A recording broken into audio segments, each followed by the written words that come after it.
Hola, muy buenos días tengan todas y todos ustedes. Bienvenidas, bienvenidos una vez más a estas tertulias académicas que organiza la Escuela Judicial Electoral del Tribunal Electoral del Poder Judicial de la Federación.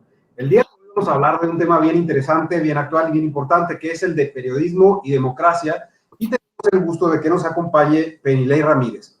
Antes de presentarles a Penilei, me gustaría agradecerles a todas y a todos por estar siguiéndonos en esta transmisión, a quienes nos siguen a través de nuestras redes sociales, en YouTube, en Facebook, en Twitter, en Instagram.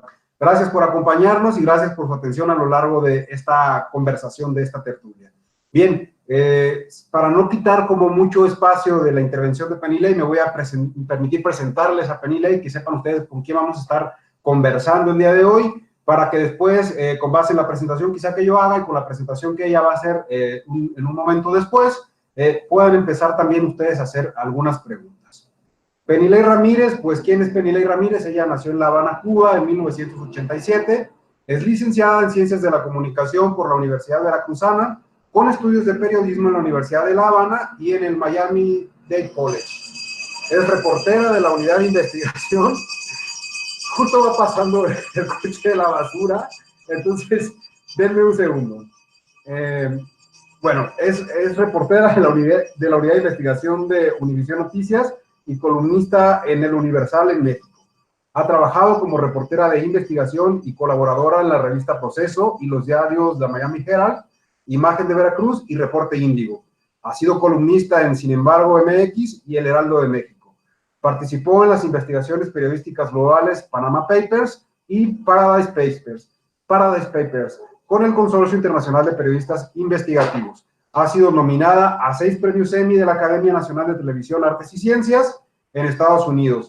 Es autora del libro Los Millonarios de la Guerra y coautora 19 edificios, 19 heridas, ambos editados por Penguin Random House. Ha participado como ponente en conferencias de la United Nations Foundations para hablar sobre empoderamiento femenino. Participó también como jurado de premios de periodismo y ha impartido cursos de periodismo investigativo en México y en Estados Unidos. Es miembro del colectivo Reporteras en Guardia, que promueve la libertad de expresión en México. Bueno, sin duda hay un currículum impresionante detrás de Penilei, y es un honor tenerte aquí con nosotros, Penilei, para que hablemos el día de hoy sobre periodismo y democracia. Y me parece que la pregunta, según veía en tu cuenta de Twitter hoy por la mañana, va a ser esta de si los periodistas escribimos el primer borrador de la historia. Así que con esta pregunta en el aire, yo de entrada me pregunté, bueno, si escribimos los periodistas el primer borrador de la historia, ¿qué tipo de borrador? Me queda la duda por ahora y me espero entonces a tu intervención, así que por adelante puedes hacer uso de la voz. Muchas gracias, gracias primero por la invitación, gracias a todos, gracias a todas las chicas que también están conectadas y muchas gracias por la presentación, a ti, Luis.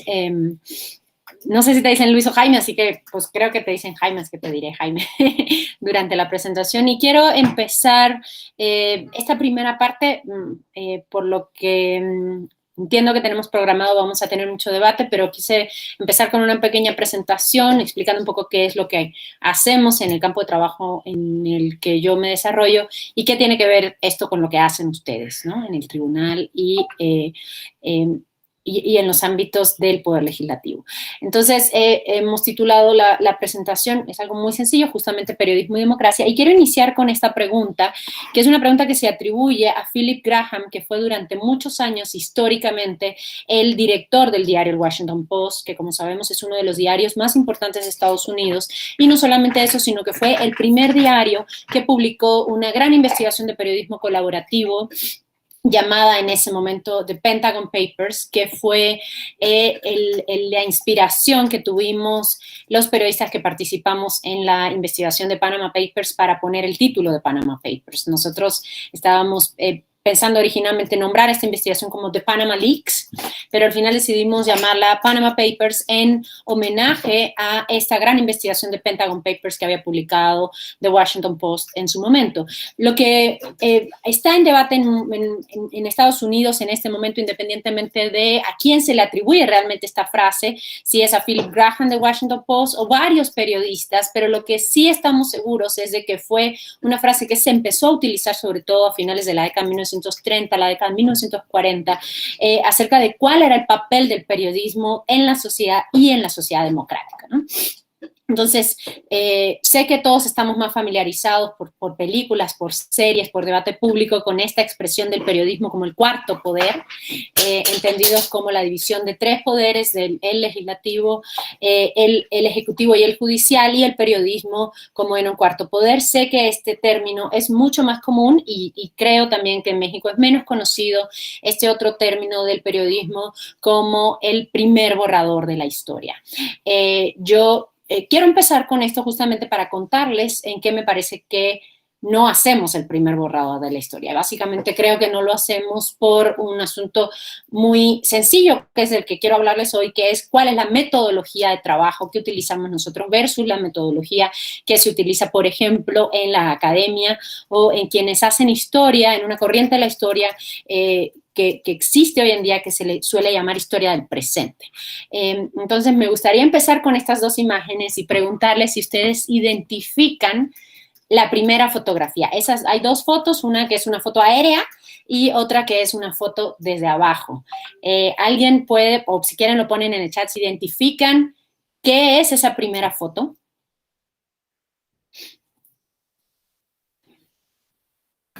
Sí, no sé, es la imagen, bueno, es la imagen que se generó a partir de, ahora que iba a ser el 8 de marzo, la celebración del Día Internacional de la Mujer, las vallas que se pusieron para rodear Palacio Nacional, es la primera imagen.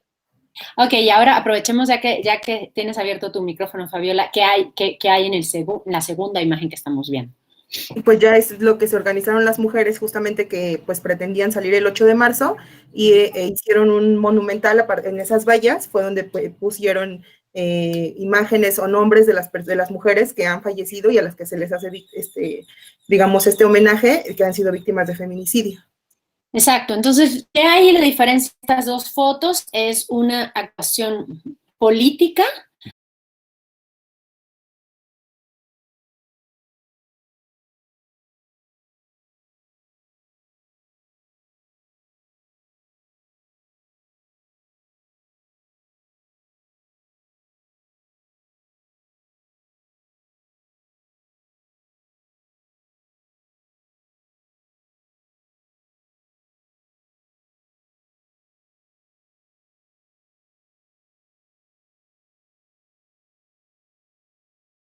Entendido en nuestra profesión de documentar lo que pasa, es decir, de repetir lo que dicen estos actores públicos y en cambio tratar de hacer nuestro propio trabajo de verificación para entender si esos actores públicos básicamente están mintiendo o tienen un interés político que sobrepasa la verdad o que la falsea o que la hace un poco tricky, como diríamos en inglés. Este proyecto que están viendo en el ejemplo en pantalla es un proyecto que se llamó Verificado, que tuvo muchísima importancia en el proyecto, en el proceso electoral anterior que vivimos en México en 2018 y que fue llevado a cabo principalmente por el medio AJ Plus de Al Jazeera y Animal Político en México. Y ellos lograron en un momento muy importante para la democracia mexicana, que era justamente un proceso electoral tan grande como el de 2018, haber movido un poco la vara de lo que los actores políticos estaban haciendo, muchas veces sin ningún escrúpulo, para denostar a su contrincante o para que prevaleciera en el discurso público su propia narrativa.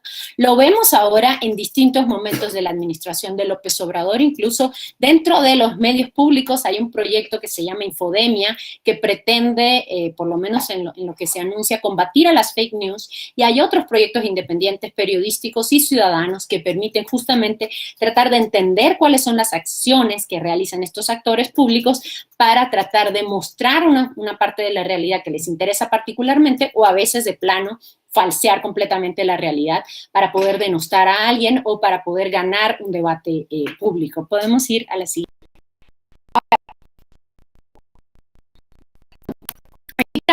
Quiero entrar un poco ya a lo que hacemos a partir de esta comprensión de nuestro papel, la comprensión que estamos teniendo en este momento como gremio de nuestro papel.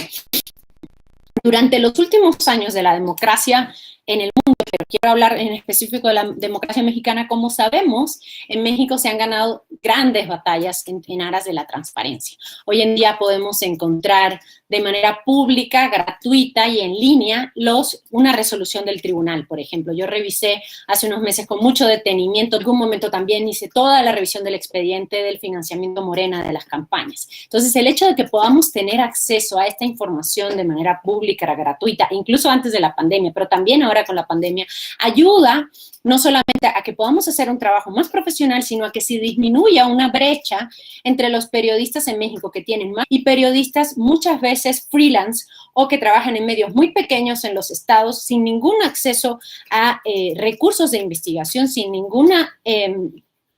ningún presupuesto específico para hacer investigación y que, sin embargo, han logrado hacer grandísimos trabajos que han impactado muchísimo en sus comunidades a partir de recursos públicos de transparencia.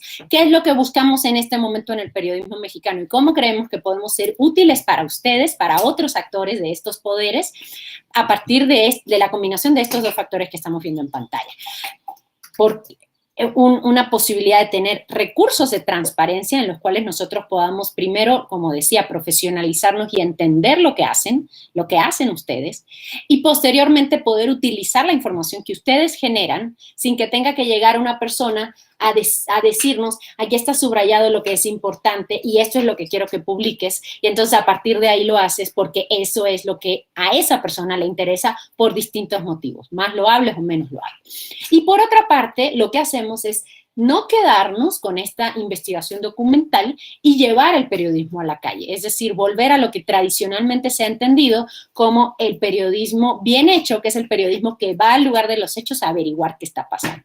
Entonces, esta foto que les pongo a la izquierda es una foto en la que yo estoy con un colega mío en un campo de marihuana en Sinaloa, documentando algo que no se llega a ver, creo, bien en la foto, pero si se fijan, no sé si han visto alguna vez un campo de marihuana, ahora la verán, después de la legalización.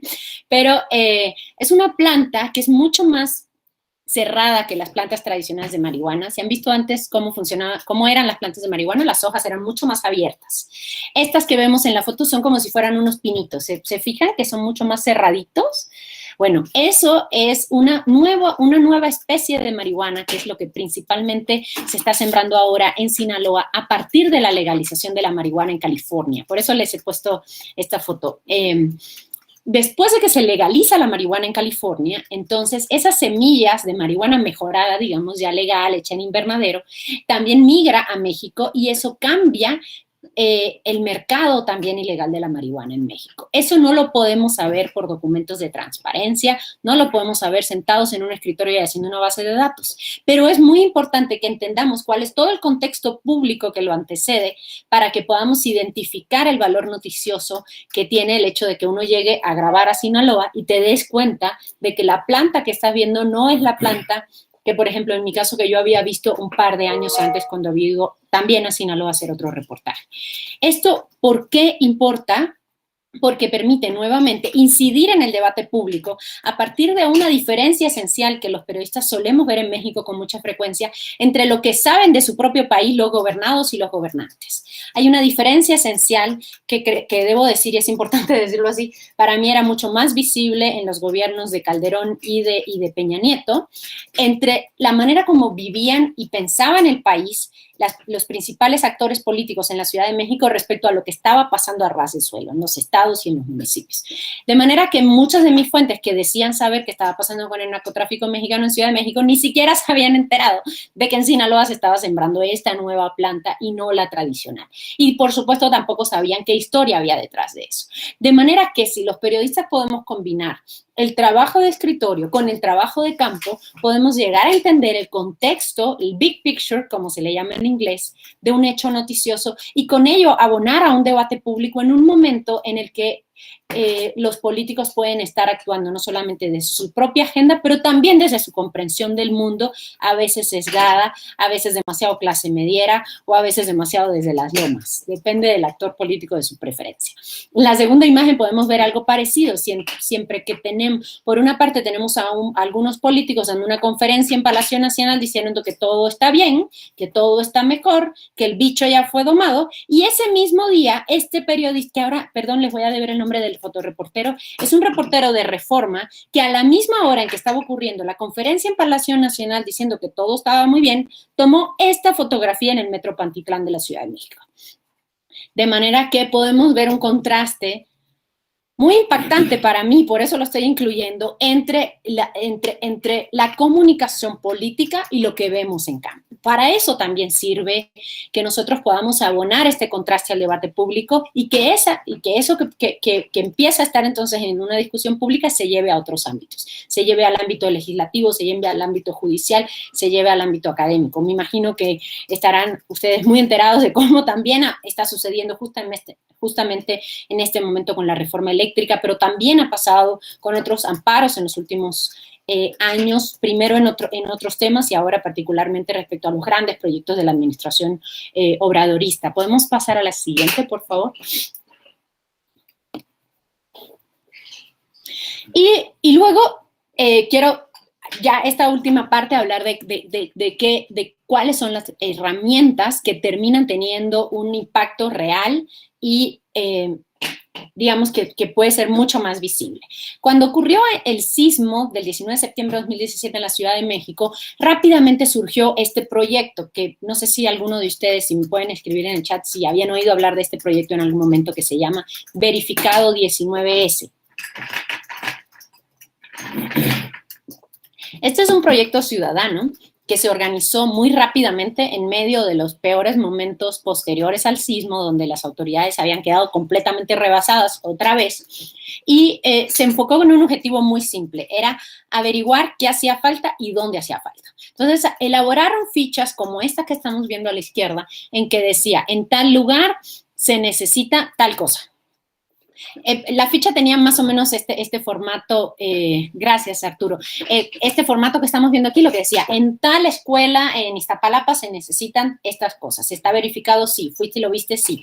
Y luego elaboraron este mapa que ven a la izquierda, que es a partir de una herramienta otra vez pública y gratuita como Google Maps, en la que se ponía dónde estaban los edificios dañados, dónde estaban las necesidades primarias de ayuda en ese momento, y a partir de ahí los periodistas después hicieron investigación pública respecto a dónde habían estado los principales daños, cuáles tipos de edificios, cómo se habían autorizado esas construcciones, y por otra parte, desde la sociedad civil, se elaboraron una serie de instrumentos judiciales que han logrado que muchos de estos damnificados hayan tenido una reparación del daño que sufrieron, tanto material como suerte de indemnización por sus seres queridos perdidos. La construcción colaborativa de esta información a partir de herramientas públicas y gratuitas no solamente permitieron incidir en ese momento a partir de llevar ayuda en los para aumentar el debate público en el tiempo y pensar en un programa de prevención y al mismo tiempo en buscar de manera judicial una reparación del daño para las víctimas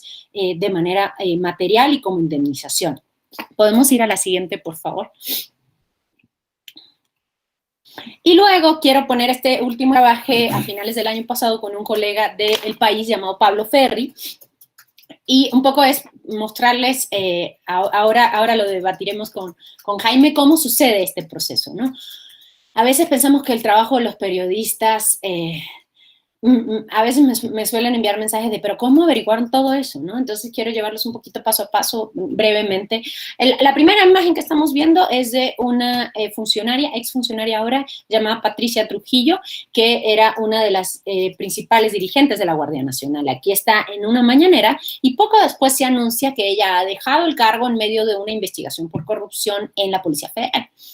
Lo que encontramos, Pablo Ferri del País y yo, es que sí había una documentación pública, gratuita y de acceso libre que nos podía dar unas primeras pistas sobre este caso, que era la imagen que estamos viendo en la parte en que pongo verificación documental, que era una auditoría elaborada por la Auditoría Superior de la Federación, en la que se señalaba que había desvíos importantes en el último año de la administración de Peña Nieto, principalmente en el presupuesto de la Policía Federal para investigación. Lo que hicimos a continuación fue que elaboramos una cronología de los hechos. Fuimos a bases de datos públicas como el repositorio de la Secretaría de Comercio y averiguamos cómo se llamaban las empresas, quiénes eran los dueños, dónde estaban ubicados esos dueños, y luego hicimos lo que veremos ahora en la siguiente diapositiva, si la pueden pasar, que es un poco parecido a lo que hicieron en verificado. Colocamos en este mapa, no sé si se alcanza a ver, si me pueden escribir en el chat, los puntitos de colores y las leyendas que están a la izquierda. Alberta Manzano Casa, Silvia González Casa. ¿Lo alcanzan a ver?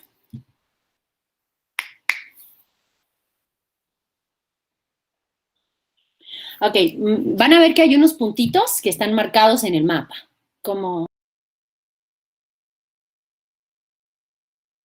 otra vez ahí. Lo que hicimos fue, a partir de esta herramienta gratuita de Google Maps, creamos un mapa en el cual estábamos mapeando nuestra propia investigación, que al mismo tiempo era la forma en la que estábamos traduciendo a un lenguaje visual lo que estaba en este lenguaje mucho más serio, digamos, mucho más esquemático de la auditoría.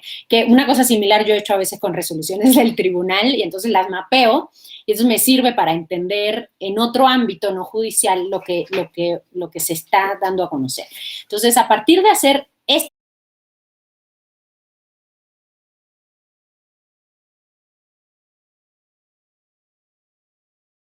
se termina con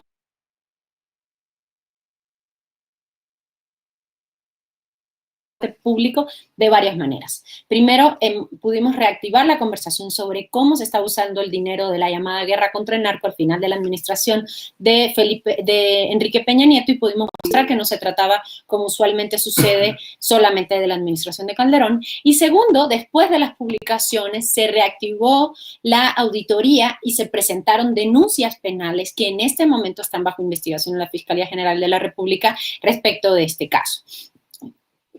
Con esto lo que quiero decir es que a partir de una comprensión del debate público y una manera en que los periodistas también entendemos cuál es el momento político en el que nos estamos insertando, tratamos de evadir esa polarización de hablar de antes o hablar de ahora y podemos contar una historia a partir de pasos muy sencillos. Verificación de información pública, análisis de esa información pública, trabajo en campo, reporteo mucho más tradicional de ir a hablar con la gente y posteriormente volvemos a incidir en el debate público a partir de la publicación y la discusión pública de estos hechos. Como esto me parece que contribuye, lo tenemos muchísimos ejemplos, ya había hablado de la estafa maestra, en su momento hablé, sabemos que fue también muy importante la investigación de la Casa Blanca de Peña Nieto, que en este momento están siendo muy importantes las investigaciones sobre el aeropuerto, sobre la familia de López Obrador, sobre los contratos del Palacio Nacional, sobre el Tren Maya. De manera que lo que podemos ver es que los periodistas, si logramos desapegarnos de la narrativa polarizante del momento político en turno, sí podemos abonar elementos que vayan más allá de los intereses particulares de los actores políticos y de la explicación de los hechos que haría un historiador que está estudiando el presente, y podríamos incidir en la agenda pública a partir de nuestra propia comprensión de nuestro papel en una democracia. Entonces, quiero terminar con eso, esta primera parte, y mi intención es principalmente decir que sí, que hay una falsa idea de la imparcialidad y la objetividad del periodista, pero que eso está bien, que los periodistas seamos cada vez más públicos, que tengamos un debate más público con nuestros lectores y nuestros espectadores. A mí me ha servido muchísimo hacerlo. Nos permite entender cuál es nuestro propio papel en la sociedad, en la democracia, y cuáles son también los límites, por supuesto, de nuestro trabajo. Y a partir de esto, entender cuál es la relación que podemos tener con otros actores y poderes, si volvemos al asunto de los cuatro poderes, para pensar en que sí hay una manera de cambiar cosas de forma positiva, tanto en la incidencia directa como en la comprensión del mundo y de lo que llamamos la normalidad. Así que muchas gracias. Aquí les dejo también mis datos de contacto y, bueno, pues estoy encantada de que debatamos al respecto de todo esto. Bueno, pues la verdad que tu presentación tiene como varios temas, Penilei, que son bien interesantes para empezar a abrir esta conversación, ¿no? Y antes de que yo lance mis primeras dudas y preguntas con base en lo que expusiste, les invitaría a quienes nos están siguiendo en este momento a través de nuestras redes sociales que animen a hacer preguntas para Penilei y aquí se las hacemos llegar, ¿no? Quien esté por Facebook, por favor, lance sus preguntas, quien esté en Twitter, igual. Y aquí vamos a ir participando en esta conversación colectiva con Penilei y aprovechar que tenemos a una periodista de este calibre para poder quizá quitar algunas dudas, quizá eliminar estereotipos acerca del periodismo y quizá derribar ideas acerca de qué es el periodismo y cuál es el rol de los periodistas, ¿no? Que es la parte con la que Penilei cerraba que me parece muy interesante, porque todavía en muchos círculos de periodistas en México y en muchos lugares de América Latina, sigue pensando en esta idea de la imparcialidad y la objetividad y que el periodista debe ser siempre objetivo e imparcial, a pesar de que sabemos que esto es una imposibilidad, ¿no? Que no se puede lograr en la realidad. Entonces, cuando se toma conciencia, como nos decía ella al principio de su intervención, de cuál es el rol que se puede jugar en una democracia, me parece que el trabajo que se ofrece a la ciudadanía, para no decir el público y no hablar tanto en términos de mercado, sino más bien en términos de política y de sociedad, pues me parece que el periodismo puede jugar un rol diferente, ¿no? Y yo preguntaría, o comenzaría mi primera pregunta pensando en este planteamiento que ella hacía del periodista como el primer escritor de este borrador de la historia, en el sentido que la presencia del periodista per se en un lugar, en el campo, en un momento específico, en un lugar específico, ya transforma también esa realidad. Entonces, eso significa que el periodista, aunque no esté tan consciente a veces de cuál es su rol, el hecho de que se posicione, por ejemplo, cerca de esta valla que nos mostraba al principio Penilei en su intervención, que se puso contra la manifestación de mujeres del 8M, ya transforma la realidad, ¿no? El periodista ya está siendo partícipe de ese hecho. Y históricamente no ha habido mucha conciencia al respecto de este rol, ¿no? Del papel que la presencia en el lugar, de la transformación que per se esto ya genera. Entonces, lo que se me ocurre preguntarte en principio aquí, digamos, es, a ver, cuando pensamos en periodismo en México, a veces solemos pensarlo desde el centro del país, ¿no? De los periodistas de los grandes diarios, las grandes cadenas de televisión, las grandes cadenas de radio, pero luego tenemos 32 entidades federativas y hay periodismo que se hace también a nivel local, quizá a veces con un nivel de formación que no necesariamente es el que se tiene o el perfil que se tiene en el centro del país. Te preguntaría primero sobre cuál es el diagnóstico que tú ves en México respecto a esta conciencia que tú mencionabas de los periodistas respecto a ese rol como escritores del primer borde de la historia, ¿no? Intentando irnos, como te decía, más allá solamente del centro del país e intentar ver a lo largo y ancho del territorio nacional. Si te parece, arrancamos por ahí. Sí, pues mira, me parece bien empezar diciendo que si uno va hoy a Jalisco, a un café, uno se va a dar cuenta de que no están hablando de López Obrador, están hablando del gobernador, ¿no? Si vas al café de la parroquia en Veracruz, van a estar hablando del gobernador, van a estar hablando del presidente municipal. Nosotros tenemos una visión muy chilangocentrista, pero el país no es eso, y el país no se ve a sí mismo así.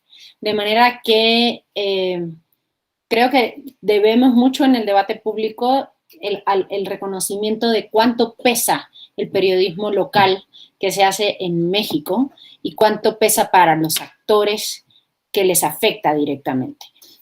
Y les pongo un ejemplo. Hay una estación de radio, si hay alguien norteño, hay una estación de radio que se llama La Rancherita, que se transmite entre Piedras Negras e Eagle Pass.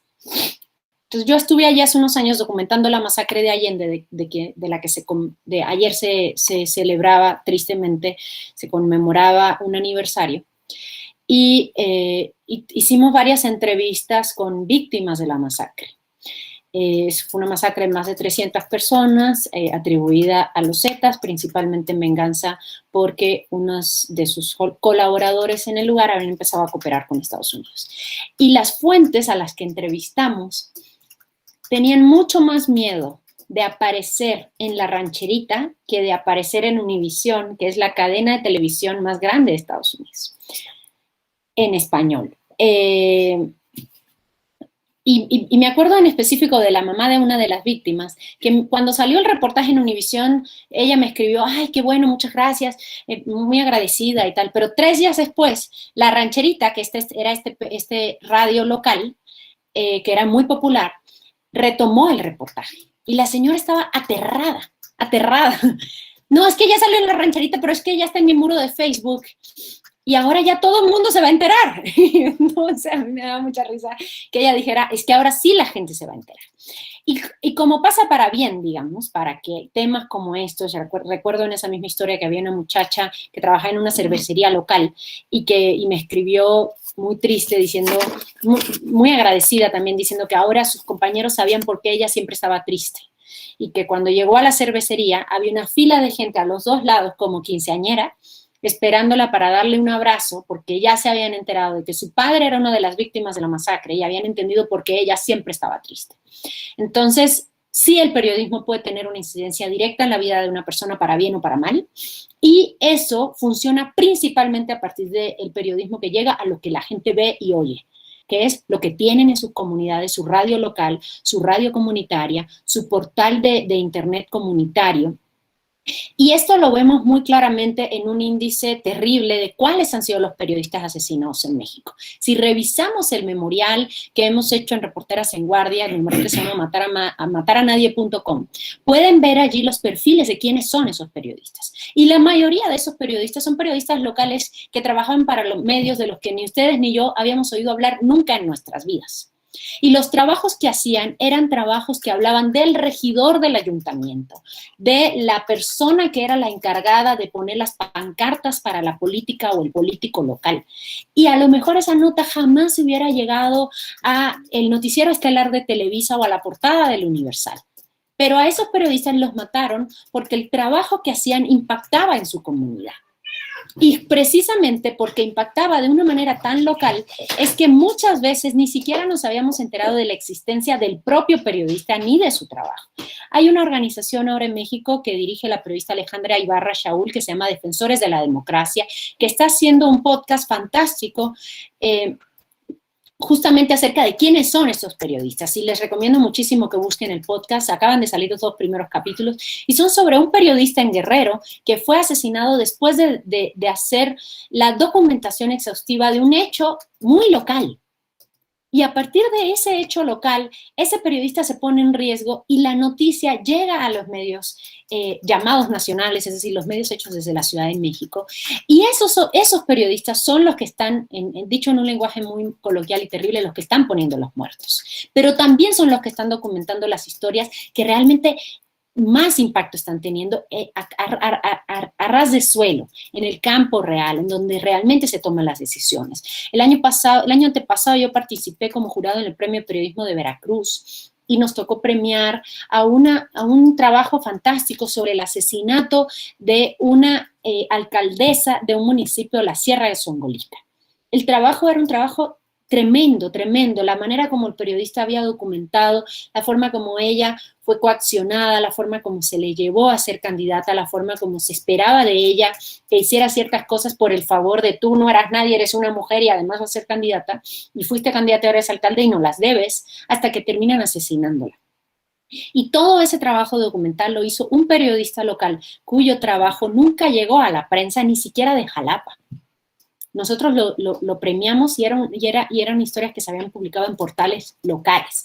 Entonces, sí me parece que, además, sin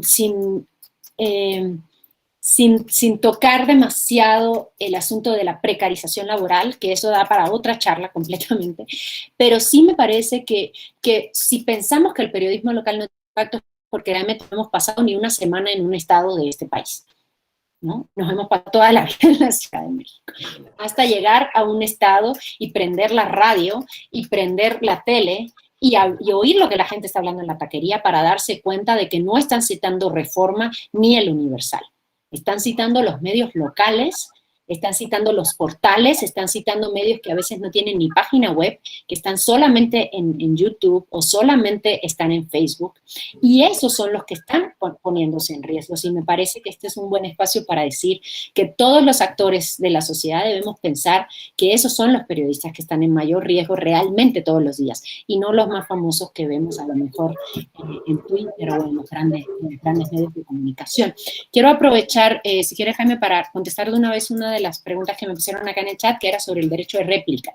Oye, Penny, si te parece, mira, nada más para cerrar o redondear este tema, porque ya tenemos varias preguntas, y pensaba como hacer un bloque por temas de las preguntas que se vayan generando. Pues adelante, sí. Se van a ir relacionando, pero para cerrar esta idea que estabas planteando acerca de este riesgo, de lo local, y ya tú lo mencionaste, ¿no? El tema de la violencia, y lo relacionaba con algo que hiciste, con un comentario que hiciste en tu exposición, que tiene que ver con el proceso de profesionalización del periodismo y el reconocimiento del periodista como un agente que puede intervenir en la forma en que se ejerce el poder y en la definición de estas relaciones de poder entre gobernantes, gobernados, y no solamente entre gobernantes y gobernados, ¿no? Sino entre todos los grupos de poder que pueden existir en un territorio específico, dígase grupos económicos, inclusive, pues lamentablemente grupos de crimen organizado o personajes poderosos que a veces se pueden sentir atacados o afectados por lo que un periodista determinado publica. Entonces, para cerrar un poco la idea de lo que estabas diciendo, pensaba justamente que creo que en los últimos 20 años ha habido un número más o menos de 140 periodistas asesinados por causas relacionadas con el ejercicio de su labor, de comunicadores asesinados por causas relacionadas con el ejercicio de su labor. Según el seguimiento que estaba haciendo artículo 19, que para quien no sea del campo del periodismo, pues sepa que se encargan de llevar este registro y promueve la libertad de expresión y el ejercicio periodístico en las mejores condiciones. Bueno, pues ha registrado que más o menos en los últimos 20 años llevamos una cifra pues altísima, elevada, alarmante en serio, que es de 140 periodistas asesinados por hacer su trabajo, ¿no? Y esto es muchísimo. Entonces, pensando en esos datos y en lo que Penilei mencionaba respecto a ese compromiso del periodista para ser agente de cambio, pues me preguntaba a mí mismo, ¿qué tan comprometido se puede ser cuando el ejercicio de mi labor pone mi vida en riesgo, ¿no? Entonces, ¿cómo lo ves desde este lugar, ¿no? Desde ese punto de vista. ¿Hasta dónde sí se puede el periodista comprometer, específicamente en espacios como los que tú misma decías, donde la acción en el territorio, a veces un regidor, a veces un empresario local, a veces alguna persona que se sienta tocada por una información publicada, pues inclusive se siente con derecho de amenazar, por decirlo menos, o ejercer algún tipo de violencia contra los periodistas, ¿no? ¿Hasta dónde crees que el compromiso en estas condiciones puede efectivamente ser asumido? Es que a mí no me parece que se trata de compromiso, porque eso me suena muy ideológico. Me parece que se trata de supervivencia también. O sea, la pregunta que a mí suelen hacerme más cuando yo estoy fuera de México y digo que soy periodista en México y me preguntan qué cubres y digo que cubro narco y corrupción, la pregunta que siempre me hacen es, ¿y no tienes miedo? Y la respuesta que yo siempre digo, pues claro que sí, pues uno no es de palo. O sea, evidentemente tienes miedo y evidentemente tienes riesgo. Yo pues tengo una familia, tengo 2 hijos, tengo un esposo, tengo personas a quienes me debo también, ¿no? Porque el periodista no es una persona que vive aislada en una burbuja. Y por supuesto que uno tiene miedo. Y yo no creo que el hecho de tomar una decisión en un momento dado de supervivencia tuya y de tu familia altere ese compromiso con la verdad, ¿no? Pensando en términos, por eso decía que me parece muy ideológico. Uno, por supuesto, y además no solamente la parte ideológica de mi compromiso con la sociedad, sino que es mi oficio. Y así como ustedes buscan hacer su oficio lo mejor posible, pues yo busco hacer el mío lo mejor posible, que es contar lo que pasa y tratar de revelar cosas que me parece que tienen interés público. Pero si eso implica en algún momento que yo vea en riesgo mi vida o la de mi familia, y cuando hablo de mí, hablo por supuesto del enorme gremio que existe en este país, creo que nadie puede juzgar que si en algún momento tú decides dejar de cubrir algo o mudarte a otro lugar porque tienes un miedo real de morir, eso significa que estás alterando tu compromiso. ¿no? O tu papel social.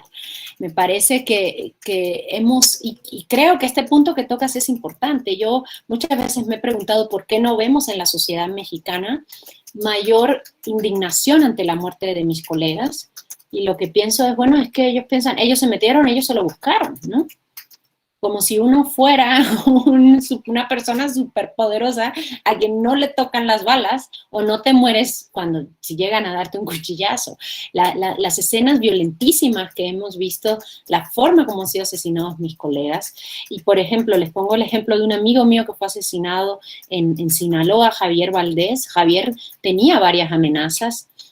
Y cuando uno habla con su familia, lo que la familia dice es que teníamos que haber salido antes, teníamos planes de salir y teníamos que haber salido antes.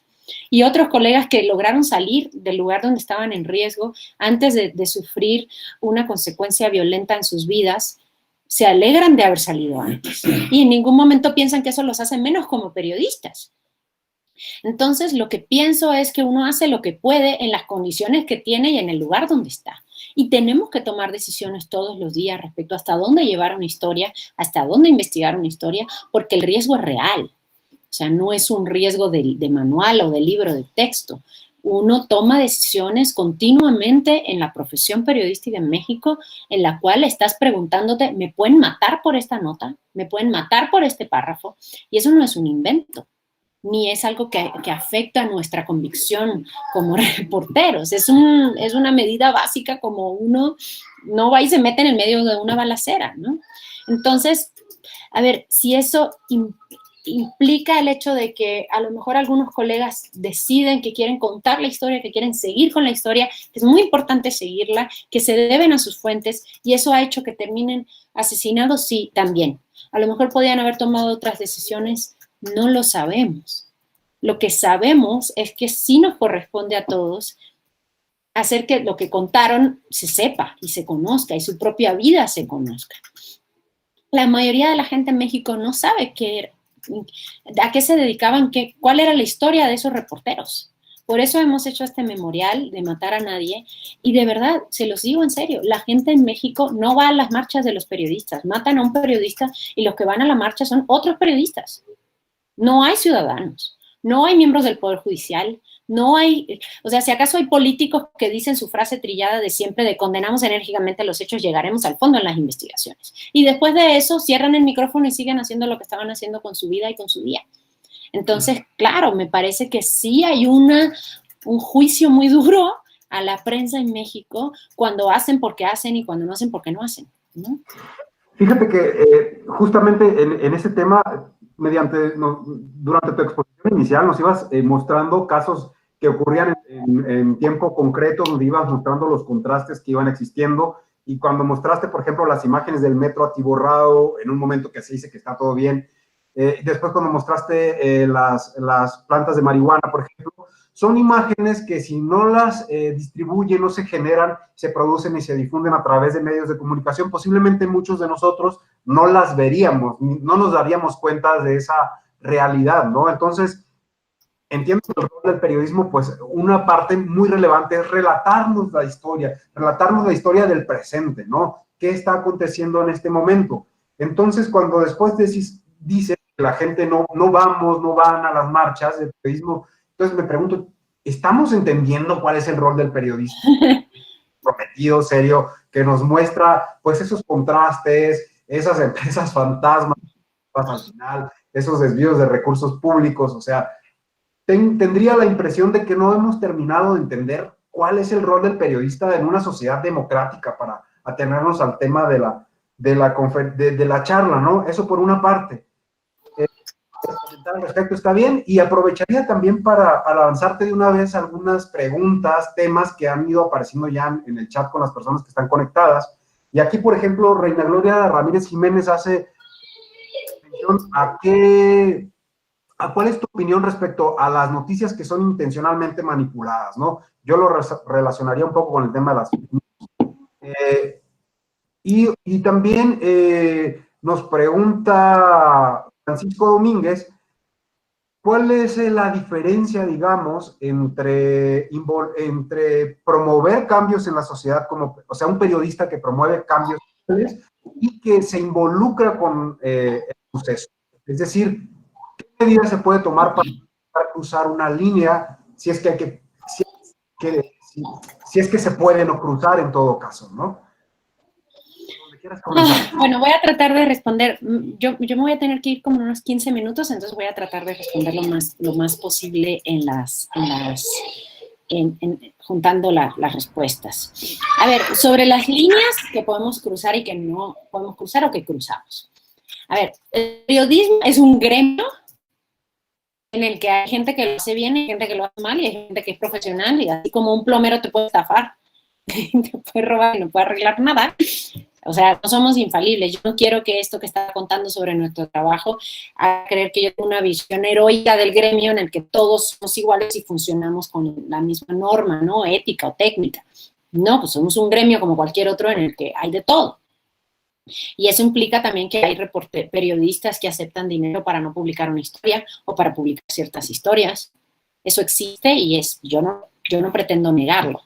También existe todo lo demás y existen periodistas que arriesgan su vida todos los días y son muchísimos, y a eso me refería cuando decía que me parece que no son suficientemente reconocidos. Y también está el hecho de que cuando uno de ellos hace algo que no es correcto, solemos ver también un juicio al gremio completo, ¿no? Que ustedes lo ven, en el Poder Judicial pasa así, hay un juez que se hace una atrocidad o que hacen un acto de corrupción, y es muy fácil, y aquí vuelvo al contexto actual político polarizante, en que se generalice como que todo el Poder Judicial es corrupto. Y sabemos que eso no funciona. O sea, también funciona así en mi propio gremio. Y sobre el asunto del involucramiento y hasta dónde las fake news, otra vez quiero aprovechar lo del derecho de réplica para explicar que hay muchas veces que las valoraciones que hacemos sobre nuestro oficio y sobre nuestro papel están pensadas desde el campo de la ética. Y a mí me gusta decir, esto fue a partir de un debate público que tuve con Carlos Puig, y la verdad es que me ha marcado mucho esa idea, que no se trata siempre de un debate ético, sino técnico. Y les explico a qué voy con esto. El hecho de que todos los días podamos ver en distintos medios en México reportajes que son evidentemente publireportajes y que no son identificados así, sino que son identificados como si fueran una historia, y lo vemos en todos los medios, algunos muy grandes y muy ricos. Eso es un problema técnico, o sea, técnico, y me refiero a legislación, a cómo tiene que ser nombrado, a cómo tiene que ser presentado. Eso no es un engaño, claro, en los hechos es un engaño, pero no me parece que sea solamente algo que atañe al campo ético. De igual manera, el derecho de réplica. A mí me pasa, y me gusta contar esto porque me parece que es muy simbólico, a mí me pasa que yo estoy escribiendo una nota en el que voy a decir algo malo sobre alguien, ¿no? Algo criticable sobre alguna persona. Y llamo a esa persona cuando estoy elaborando el reportaje o la columna. Yo soy columnista del Universal, entonces suelo hacerlo para la columna también. Y me ha pasado con mucha frecuencia que la persona a quien yo contacté y da su versión de los hechos me dice, gracias por el derecho de réplica. Y mi respuesta suele ser, pues es que no hay derecho de réplica porque la historia no se ha publicado. Entonces usted no está replicando nada porque no hay nada publicado. Entonces es tan poco común en México que los reporteros y reporteras busquen al aludido o aludida en la historia, el implicado o implicada en los hechos, le llamamos nosotros, antes de publicar la historia, y que cuente que a lo mejor tú tienes un error en la información que tienes, a lo mejor no lo estás entendiendo bien, a lo mejor tu otra fuente te engañó, o la otra fuente solo te contó una parte de la historia, porque como decía desde el principio, las fuentes tienen intenciones y más nos vale que tratemos de entenderlas. Y entonces esta persona, cuando tú le buscas y puede decir lo que cree, y eso está incluido en la historia desde el principio, te dice, gracias por darme derecho a réplica. Eso no es derecho a réplica. Tenemos un abuso en México del derecho a réplica a partir de un error técnico muy común en México, en que los reporteros no buscan a la fuente aludida antes de publicar la historia. Esto no quiere decir que con esto yo le estoy tirando durísimo a mi gremio, porque venimos de muchos años de historia en los cuales los reporteros en México hacían eso, y lo que hacía la persona poderosa en turno era llamar por teléfono a la redacción, pedir hablar con el director del periódico, decir, esa nota no va, y en muchos casos no iba. Entonces los periodistas empiezan a hacer esto como una manera de supervivencia a la propia historia. O sea, eso también sucede, y también ha sucedido durante mucho tiempo. Historias de reporteros que les han parado su historia antes de salir, antes de publicarse, son muchísimos en el país. Entonces sí hay una explicación, pero eso no significa que sea lo correcto. Entonces, a mí, ahora con la columna en el Universal a veces me pasa, busco a la fuente, incluyo lo que dice, pero la fuente de todas maneras está enojado o enojada y me manda una carta y yo contesto a esa carta. Y a mí me parece bien. Porque la columna que yo escribo para el Universal tiene 650 palabras y si la persona aludida pretende que su explicación sea de 2000 palabras, no hay forma en que va a quedar contenta. Entonces yo incluyo un párrafo con su explicación y si después quiere mandar una carta de 2000 palabras y el Universal lo publica, pues yo contesto a esa carta y a mí me parece bien. Pero eso no nos exime de que tenemos que buscarlos en primer lugar. Luego está el asunto del otro que me preguntabas, perdón, Jaime, de cuál es el límite, hasta dónde nos podemos involucrar. Y aquí creo que volvemos al asunto técnico, ¿no? A ver, los periodistas en México hacemos historias de temas terribles, ¿no? Terribles. Hay historias que a mí me han marcado, como la historia de Paula, que fue una chica que la primera vez que yo escribí sobre ella tenía 15 años y medio, había sido violada dentro de su casa por unos hombres que se metieron a su casa en la noche, la violaron cuando sus papás, que tenían una clínica, estaban en la clínica, se meten, la violan a ella, había una empleada doméstica, la empleada doméstica la ponen en otro cuarto, la violan, y cuando ella llega al Ministerio Público, lo que la mujer Ministerio Público le dice es, pues no se ve tan grave, nada más te violaron con los dedos, no con el pene. Y lo estoy diciendo tal cual, porque así lo publiqué.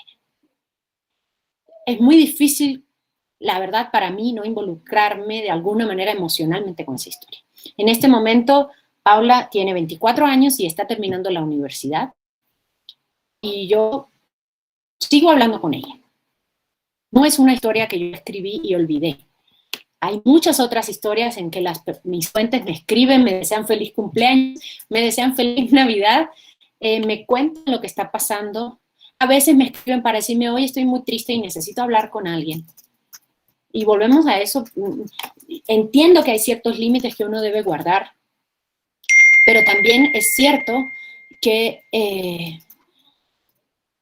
uno no es de palo. Y estamos contando historias terribles, ¿no? Entonces, a ver, lo que me parece importante es sí pensar en que hay periodistas que pueden unirse a un juego, y en términos electorales esto se ve muchísimo, de promover más a un candidato, de entrarle al juego sucio contra otro candidato, de publicar mentiras que son obviamente mentiras contra uno de los candidatos. Hace poco me pasó que una fuente me escribe, era algo de la elección en Sonora, y me dice, está circulando esta historia. Entonces yo analizo la historia que se publicó, todo era falso, todo de principio a fin era falso, y había 5 portales en Sonora que le habían reproducido la historia. O sea, eso pasa, sí lo sabemos, pasa, pero eso no entra dentro del ámbito de lo que el periodista es o debe ser o cuál es su papel. Eso se llama corrupción. Y eso funciona en otros ámbitos de la sociedad. No me parece que esto va a entrar al debate de lo que es el periodismo, cuál es el papel del periodismo. Eso es otra cosa, me parece, ¿no? Como es correcto. Justamente. Que te robe, como decía, un plomero o alguna persona física. Justamente con este último tema tenemos una pregunta respecto a cuál es, en tu opinión, el rol del periodismo para garantizar la equidad en la contienda electoral. Y todo esto hay otra pregunta similar que tiene que ver, que elabora Fabiola Espina, que nos pregunta que cuál es tu opinión respecto también a las mañaneras, ¿no?, del gobierno federal, si consideras que se trata de propaganda gubernamental que pretende influir en el proceso electoral. Y cerraría con otra pregunta más que creo que ya está respondida implícitamente, pero si quieres la vamos a hacer explícita porque nos indica que cuál es tu visión respecto a reconocer que los medios de comunicación tienen intereses específicos respecto a diversos temas, ¿no? Ok. Pues si quieres voy a empezar con eso para terminar con propaganda y mañaneras, propaganda y campañas. A ver, los medios son empresas, ¿no? Partamos de ahí. Y las empresas pretenden generar ganancias, ¿no? Por tanto, sí, la agenda de los medios muchas veces está influida por historias, en mi caso, por ejemplo, que yo trabajo en televisión, historias que tienen rating, historias que van a ser más vistas, historias que que van a llegar a mayor cantidad de audiencia. Los medios hoy en día, sobre todo los medios grandes, tienen una medición muy exhaustiva de sus audiencias y por tanto saben exactamente qué tipo de historias sí van a impactar en ciertas audiencias y suelen darle más espacio a esas historias. Aquí no hay ninguna teoría conspirativa, hay un pensamiento de el medio como generador de dinero, busca generar dinero. Y con eso lograr otros objetivos muy loables, como darle empleo a la gente y pagarte tu sueldo a tiempo, etc. Y por lo menos en mi experiencia no lo he visto así, en que los medios tengan un control absoluto sobre todo lo que se publica en el medio. Por supuesto, esto funciona mientras el medio es más importante, más grande, le cuesta más el hecho de censurar, ¿no? O sea, si hay una mayor repercusión pública al hecho de que se conozca que censura. Pero en mi caso, y yo trabajo como periodista investigativa en televisión y como columnista, no he sentido que a veces sea un problema el hecho de que puede haber una nota en portada en 8 columnas del periódico en el que yo estoy publicando, con la que yo no estoy de acuerdo, que me pueda parecer una nota sesgada, que me pueda parecer todo lo que no está bien hecha técnicamente o cualquier crítica que yo tenga, y que en ese mismo periódico, en ese mismo día, se esté publicando una columna mía que a lo mejor aborda de manera completamente distinta el mismo tema. Yo creo que a la sociedad y a nosotros nos beneficia que eso suceda, y eso sucede todos los días en la prensa. Vemos visiones encontradas entre los columnistas, vemos visiones encontradas entre los columnistas y la línea editorial de nota dura del periódico, y a mí eso me parece bien. Entendiendo, repito, que los medios son empresas y que tienen sus propios intereses y que uno como periodista también puede pensar que existe un momento político y que en ese momento político también está tu pluma y está a quién ellos deciden contratar, en qué momento deciden contratar, porque saben también qué es lo que escriben los reporteros. Lo que creo que ayuda a todos es que los periodistas no nos dejemos, no aceptemos una censura, ni una censura franca, que busquemos otras maneras, y muchos periodistas en México han encontrado espacios para crear sus propios proyectos, para hacer freelance, para generar contenidos de calidad a partir de proyectos independientes y con otro tipo de financiamiento, en un país en el que muchos de los medios todo el tiempo siguen estando financiados con publicidad gubernamental. Y eso funciona en la administración pública federal el día de hoy, aunque han cambiado los favoritos, funciona en los estados, funciona en los municipios, y es una realidad que es la forma en que muchos de los medios están siendo financiados. ¿Eso hace que los medios tengan que hacer concesiones? Sí, eso es una realidad. Pero también es cierto que no es una teoría conspirativa en el que todo funciona en el blanco y negro que dice el señor presidente todos los días en las mañaneras, también es una realidad. Y con eso quiero hablar de las mañaneras. Yo creo que el presidente está haciendo algo que conviene a sus intereses, que es tener un canal directo con su público todos los días. Yo fui a la mañanera una vez, el 16 de octubre de 2019, y le hice una pregunta sobre tráfico de fentanilo, y él se demoró como 20 minutos en contestar. Y como a los 16 minutos, se para él mismo y me dice, usted disculpe que me esté demorando tanto, pero es que es importante explicarlo. Y lo que yo le contesté fue, no se preocupe, yo sé que usted le está hablando a su público. Es decir, hay una comprensión de que él no me está hablando a mí, ni le interesa a lo mejor Univisión, ni le interesa el soundbite que yo iba a elegir para el reportaje. Él tiene un canal directo de comunicación con un gran número de votantes que lo ven a través de redes sociales de la presidencia, y él está haciendo lo que conviene a sus propios intereses políticos para eso. Que eso signifique que es una tribuna privilegiada, por supuesto que lo es. Pero también es una tribuna privilegiada no solamente porque se trata del presidente, sino porque es un presidente muy popular en un país en que la oposición no ha tenido idea de cómo confrontar. O sea, tienes un presidente explicándote de manera maniquea la realidad en blanco y negro, y enfrente tienes a un candidato hablando de caguamas. Y entonces nos preguntamos por qué sigue siendo popular López Obrador, o por qué la mañanera sigue siendo popular. Entonces no me parece que podamos pensar únicamente en que López Obrador es un abusador de la democracia.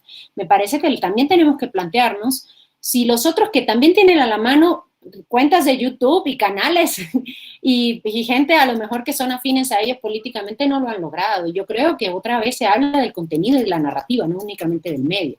Sí, por supuesto, me parece que el presidente hace propaganda, pero lo hacía Peña Nieto, los gobernadores, y a ustedes corresponde tratar de ponerle un poco de orden a eso. Cuando me refiero a ustedes, me refiero por supuesto al Poder Judicial. Pero pensar que el éxito del proyecto de la mañanera se debe a que él es un abusador en el poder, créanme, en estos tiempos lo que gana es el contenido. Hay tantas plataformas que finalmente lo que gana es el contenido. O sea, a veces tenemos memes que tienen muchísimo más likes que reportajes que nos tardamos un año en hacer. Entonces, la batalla es por el contenido y es cierto, la oposición en México no está ganando esa batalla del contenido, no está ganando la batalla del lenguaje, aunque tienen a disposición a lo mejor otros medios, es verdad, tú tienes el púlpito de la mañanera, pero Peña Nieto lo tenía. Y Calderón lo tenía en su momento. Perdón, quiero acabar con lo de para terminar esta como bloque, lo que me preguntaban de lo de la equidad electoral. Que al final es el tema que les interesa más a ustedes, puedo asumir o intentar asumir. A ver, yo sí creo, y quiero volver con esto a algo que decía al principio, en que los periodistas sí podemos ser un agente de cambio. Sí podemos ser un agente de cambio en cómo se cubren las campañas, qué cosas se dicen. Sí podemos traer una correctora, lo que les ponía en la primera diapositiva aquí, y decir, sí está mal que un columnista de Récord le diga feminazi a Marion Reimers en Twitter, sí está mal. Y sí nos corresponde a todos decir que está mal, hombres y mujeres. Esto no es una batalla de hombres contra mujeres. O sea, la ética en las campañas, la misoginia en las campañas es un fenómeno que refleja nuestra sociedad. Y justamente la legislación electoral lo que pretende es mover el ámbito de esa normalidad, mover cuál es la regla de esa normalidad. Y por supuesto que pretendemos que la cobertura periodística lo refleje y que la cobertura periodística sea también vigilada, entendido otra vez que el periodista es subjetivo, no es imparcial, parte de sus propios machismos aprendidos, parte de los intereses propios, parte de los intereses de su gremio. Pero con todo eso, también hay un asunto que a veces no es tan conspirativo, que es que el periodista no se ha enterado de que los hombres y las mujeres somos iguales, no se ha enterado de que a las mujeres no nos corresponde solamente tener la tentación de lavar trastes, como dijo una vez Irmeréndira Sandoval, no nos corresponde eso, sino otras cosas. Entonces, es importante que los agentes políticos que sí tienen recursos, a lo mejor como ustedes, ayuden a ver que no hay a lo mejor una mala intención únicamente, sino a veces no se han enterado, no se han dado cuenta y necesitan entender eso, necesitan entender que sí está mal que una persona acusada de violación sea gobernador de un estado, que sí está mal que eso pase por encima de todo y sí está bien que la prensa lo refleje y que se meta en el discurso público y que sí está mal que sigamos normalizando conductas que deben ser erradicadas de la vida pública y por supuesto que la representación que pasa por las elecciones es un agente tremendo de cambio, tremendo, y basta con ver cuáles son las agendas legislativas que promueven muchas de las mujeres que llegan a cargos en este país, o cuáles son las agendas ejecutivas que muchas de las mujeres que llegan a puestos de regidora, de presidenta municipal, promueven en sus lugares de origen, en sus lugares donde trabajan, donde hacen. Y hace poco, y con esto quiero cerrar, tenía una entrevista en la que hablábamos de la Chapo diputada. ¿Recuerdan a la Chapo diputada? Lucero Guadalupe, y decimos, a esta señora que tuvo una relación amorosa con Joaquín el Chapo Guzmán, se le recuerda como la Chapo diputada. ¿Ustedes saben qué hizo ella en su agenda legislativa en Sinaloa? Yo no lo sabía. O sea, no sabemos qué hicieron, no sabemos cómo se comportaron, no sabemos qué agendas impulsaron, y por tanto tampoco sabemos si esa señora hizo otra cosa en la vida que ser la Chapo diputada. Entonces, por eso importa la cobertura periodística, que tenga una comprensión del mundo más abierta, más plural, menos misógina, menos machista. Entonces, yo sí creo que puede haber líneas corruptas que un periodista cruce, por supuesto, o un medio o un portal de noticias, pero me parece que al final tenemos que pensar en todo lo otro que sí podemos hacer, ¿no? Cómo los periodistas sí podemos ser agentes de cambio a partir de que se entere la gente. Yo hablaba el otro día en un debate, en un conversatorio, existe lo que se nombra. Y el hecho de que los periodistas estemos nombrando otras cosas, la existencia de otras cosas, hace que existan públicamente y que por tanto haya debate público en otros ámbitos también sobre eso. Espero con esto no ser demasiado defensora de mi gremio, pero sí me parece que el hecho de que nombremos y quería dejar esta reflexión. Hace unos días, justamente en el tribunal, por el 8 de marzo, hablábamos y hacíamos la reflexión conjunta de todos los días a ustedes les llegan síntesis informativas. ¿Cuántas columnistas mujeres están incluidas en esa síntesis? Cuéntenlas. No son ni la mitad. Todos los días vemos 2 mujeres columnistas versus 8 hombres columnistas y no están en la síntesis. No hay historias sobre mujeres, no hay historias sobre indígenas, no hay historias sobre personas con discapacidad. No se trata solamente del tema femenino, sino que la sociedad sí tiene esa pluralidad y nuestros medios no los están reflejando como deberían, y a veces es porque los propios periodistas no están suficientemente capacitados o porque no hay otra generación de informaciones importantes que estén suficientemente bien contadas como para llegar a la prensa, que terminan a lo mejor en este ámbito demasiado cerrado, demasiado difícil de comprender para un gremio que la verdad hay que decirlo, es un gremio muy precarizado, un gremio en que muchos de mis colegas trabajamos en condiciones difíciles laborales, pero también de formación académica muy elemental en muchos casos. Hay muy poca posibilidad de seguir teniendo cursos y teniendo otras capacitaciones, y todo lo que ustedes puedan hacer desde su ámbito para ayudar a que eso cambie también, realmente creo que va a ser un factor determinante.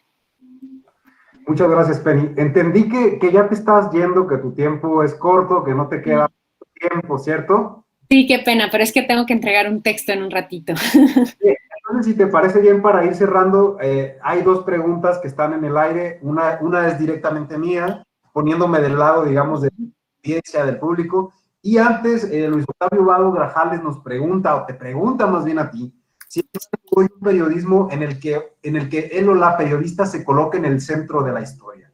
¿Qué podrías decir acerca de esto? Pues yo creo que depende de la historia, ¿no?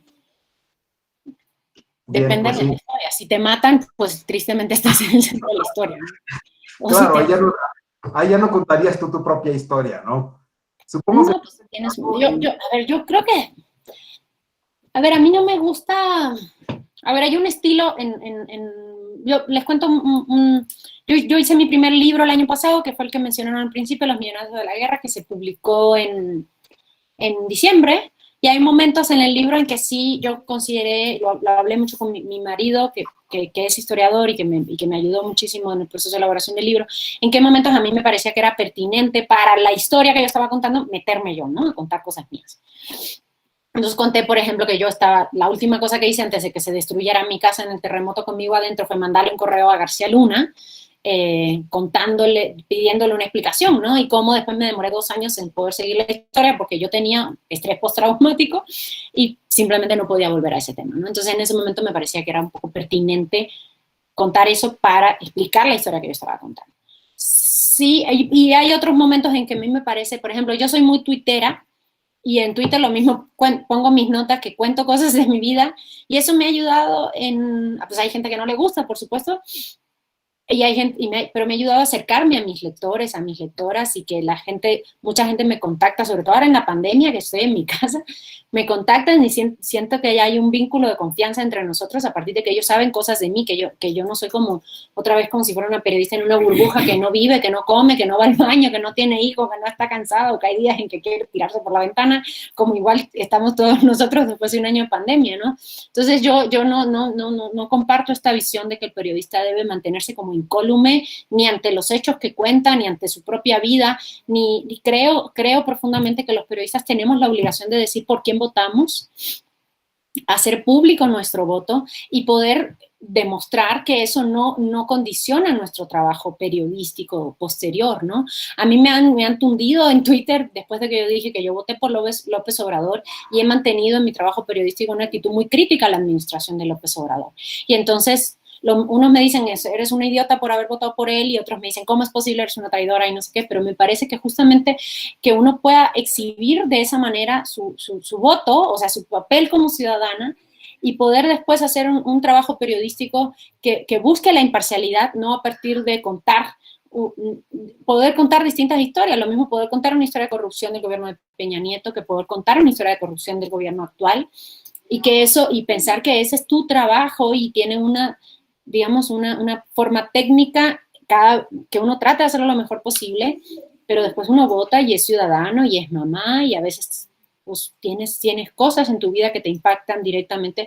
A mí me parece mejor eso que pretender ser como una suerte de héroe en la sociedad, que ya vemos que no somos, porque cuando nos matan, pues no, ya dije que no van a las marchas, entonces no tiene mucho caso.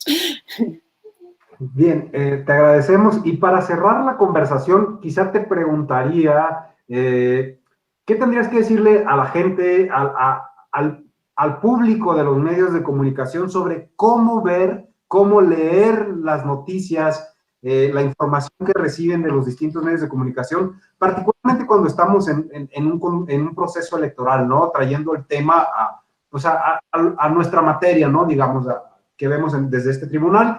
¿Qué le podrías decir a la gente sobre cómo leer la información que reciben, pues de manera crítica, ¿no? Que les pueda ayudar de algún modo a interpretar esto que van leyendo, ¿no? Pues mira, yo sí creo que sirve. A ver, se ha dicho mucho, yo creo que Manuel Castells es quien lleva más tiempo hablando de esto desde el área de la teoría de la comunicación, que nuestra sociedad de hiperdesarrollo de Internet nos ha llevado a vivir en suertes de burbuja en la que todo el mundo piensa igual que uno, ¿no? Les recomiendo muchísimo buscar un trabajo que hizo una periodista británica en un caso que se publicó en The Guardian, que se llama The Cambridge Analytica Files, acerca de esta empresa Cambridge Analytica, que ahora está en un caso tremendo, en un juicio contra Facebook, acerca de cómo se utiliza justamente esta tremenda segmentación de la información a la que estamos expuestos todos los días, justamente a partir de los algoritmos de las redes sociales principalmente, y cómo esto se utiliza en un contexto electoral, ¿no? Cómo lo que terminamos consumiendo son ideas, posts y anuncios y notas que terminan reforzando nuestra idea del mundo, o lo que nos gusta o lo que creemos, y entonces nos vamos encerrando en esta burbuja en la que, fantástico, todo el mundo piensa igual que yo. Pero el mundo allá afuera es otra cosa, y creo que algo que puede promoverse es justamente pensar en que leer cosas distintas a lo que uno piensa también puede ayudar en un proceso como este. Yo creo que es importante que un tribunal sea enérgico en señalar lo que está mal, en hacerlo público, en hacerlo de conocimiento público, y subir un poco la parada de la consecuencia en el ámbito de lo políticamente correcto, que es un ámbito que a veces resulta ser, en nuestra triste realidad mexicana de debilitamiento institucional, un tribunal más efectivo, ¿no?